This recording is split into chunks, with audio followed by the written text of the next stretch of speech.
Time is more valuable than capital. Time you set aside, not to be eaten, not to be wasted, not to be given away. How valuable is time? Time properly invested is worth a fortune. Time wasted is worth devastation. But it's worth a fortune if you invest it properly. Time invested can perform miracles. So you invest your time. Now, let me tell you the rest of the list. Lydia Colon invests $1 in her enterprise, selling a product she believed in. Here was her first investment, desperation. She says, my kids are hungry, I got to make this work. If this doesn't work, what will I do? That's called great incentive. My friend Bill Bailey went to Chicago as a teenager after he got out of high school. And the first job he got was night janitor. Someone says, Bill, why would you settle for night janitor? He said, malnutrition. Right? You work at whatever you can possibly get. When you get hungry, you go to work somewhere. Night janitor, don't matter where it is. Now he's rich and, he's financially independent, but first job, night janitor. So, what is a good investment? Desperation. I must. See, that's a powerful incentive, I must. Now here's the next investment she made. Determination, I will. I will find someone. First she said, I must find someone. Desperation. Second, she said, I will find someone before this first day is over. Sure enough, she found someone. And she said, if it works once, it'll work again. But the next person said no. Next person said no. Now what must you invest? Courage. Courage is more valuable than money. If you've only got $1 and a lot of courage, I'm telling you, you got a good future ahead of you. Courage in spite of. Humans can do the most incredible things, no matter what happens. Tell us about it. Haven't we heard the stories? There's probably some recent ones from Kosovo that we haven't even heard yet, that are some of the most classic, unbelievable stories of being in the depths of hell and finally making it out. And humans, you can't sell humans short.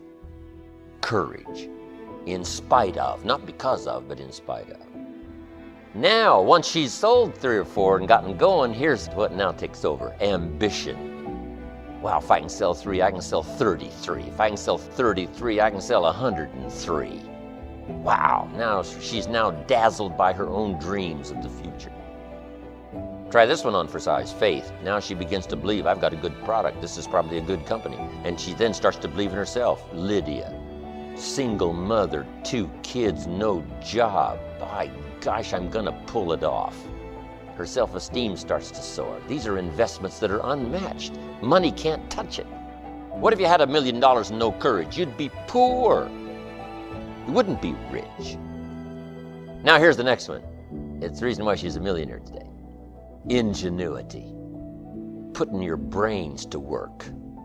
Probably up until now, you've put about 1/10 of your brain power to work. What if you employed the other 9/10? You can't believe what can happen. Humans can come up with the most intriguing things to do. Ingenuity. What's ingenuity worth? A fortune. It's more valuable than money. All you need is $1 and plenty of ingenuity. Figuring out a way to make it work, make it work, make it work. Have a classic story to tell that'll stir the kids' minds for years to come. Next, heart and soul. I mean, what's a substitute for heart and soul? It ain't money. Money can't buy heart and soul. And heart and soul is more valuable than $1 million. $1 million without heart and soul, you have no life. You are ineffective. But heart and soul is like magic. It's what we call the unseen magic that moves people. Moves people to buy, moves people to make decisions, moves people to act, moves people to respond. Heart and soul. Next, personality. You've just got to spruce up and sharpen up your own personality. You've got plenty of personality. Just get it developed to where it's effective every day. It's effective no matter who you talk to, whether it's a child or whether it's a business person, whether it's a rich person, poor person. A unique personality that is at home anywhere. My mentor Bailey taught me, You got to learn to be at home, Mr. Rohn, in a little shack in Kentucky, having a beer and watching the fights with Winfred, my old friend, and be just as comfortable there as you are in a Georgian mansion in Washington, D.C. at the senator's guest. Just as comfortable, move with ease, whether it's with the rich or whether it's with the poor. And it makes no difference to you who's rich or who's poor. A chance to have a unique relationship with whoever. That kind of personality that's comfortable, that kind of personality that's not bent out of shape. Here's the ultimate investment, charisma. Ultimate sophistication, charisma, with a touch of humility. All of that list is more valuable than money. With $1 and the list I just gave you, the world is yours. I mean, it belongs to you. Whatever piece of it you desire, whatever development you wish for your life, I've given you the secret. Capital, there is some kind of capital and there is some kind of capital. But here's what you can do with $1 and the rest of this investment of yourself and your person. You can secure your fortune. Key phrase, you lack not the resources. You don't lack the mental resources. You don't lack the financial resources. Here's the key to the $1. Depends on where you invest it. Depends on where you spend it. Buy a Coca-Cola or buy a brochure about a product you believe in and go tell the story. I mean, what are you going to do with this $1? You say, well, it's only $1. No, you don't understand. If you wish, you can turn it, instead of into a Coca-Cola, you could turn it into capital. And $1 turned into capital instead of a Coca-Cola, what's the difference? The difference is a fortune. The Coca-Cola is soon gone, but the fortune lasts forever. Everybody's got the money. It depends on where you put it. How much is a book on sophistication in the marketplace? Somebody says, $25. That's too much for poor people. No. $25 is how many Pepsis? If you saved up the money of 25 Pepsis, could you buy a book on sophistication in the marketplace that can lead to fortune? The answer is yes. Everybody's got the money.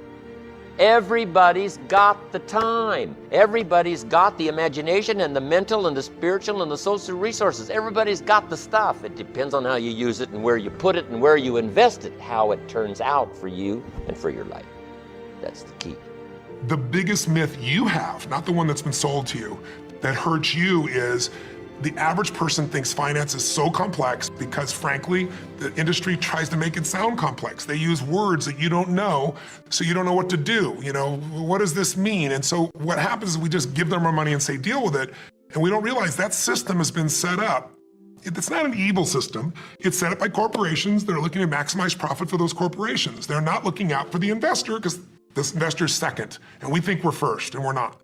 So the first piece is you got to know that you can't wait till you have a ton of money to start investing and think, I'm not an investor. What you got to do is say, rather than my Apple phone, let me own Apple stock. Let me own a piece of all the best companies, not just Apple. I've got to become an owner or I'll always be in scarcity. If you can invest in business, even a small amount, you can grow. I don't care how small it is, but you got to automate it. There's a gentleman named Theodore Johnson who is amazing. He worked for UPS, started as a driver, never made more than $14,000 total in a year. That was his highest salary in a year. In his old age, he's worth $70 million. And how did he do it?